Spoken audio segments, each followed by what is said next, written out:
চিংড়ি মাছগুলো অনেকক্ষণ হয়ে গেছে, রাখা আছে। আমি এবারে কড়াই বসিয়ে দিয়েছি। এখানে আদা রসুন কুচি দিলাম,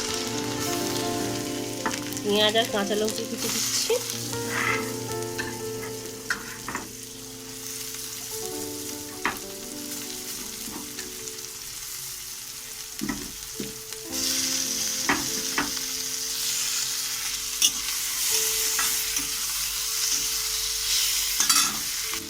লবণ দিলাম, হলুদ গুঁড়ো দিলাম, লঙ্কার গুঁড়ো দিলাম, দিয়ে আমি ভালো করে মশলাগুলোকে কষিয়ে নেব।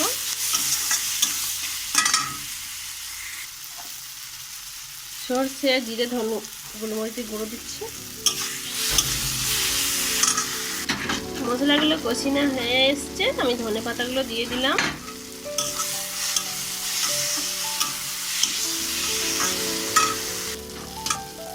এখানে যে চিংড়ি মাছগুলো মাখানো ছিল সেইগুলো আমি এর মধ্যে দিয়ে দিলাম। দিয়ে হালকা 1 মিনিটও লাগবে না, 30 সেকেন্ডের মতো নাড়িচাড়ি করে নেব।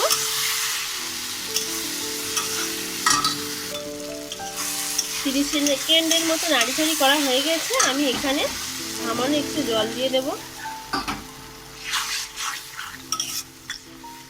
দিয়ে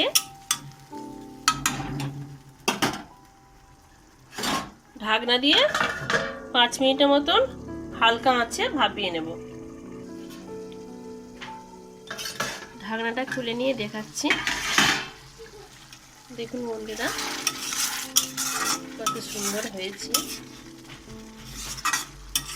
আমি এবার নামিয়ে নেব এটাকে। আমি প্লেটের মধ্যে ঢেলে নেব।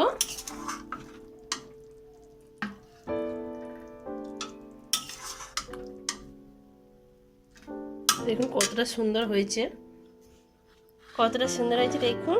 আজ এই পর্যন্ত, আবার দেখা হবে অন্য কোনো ভিডিওতে। টাটা।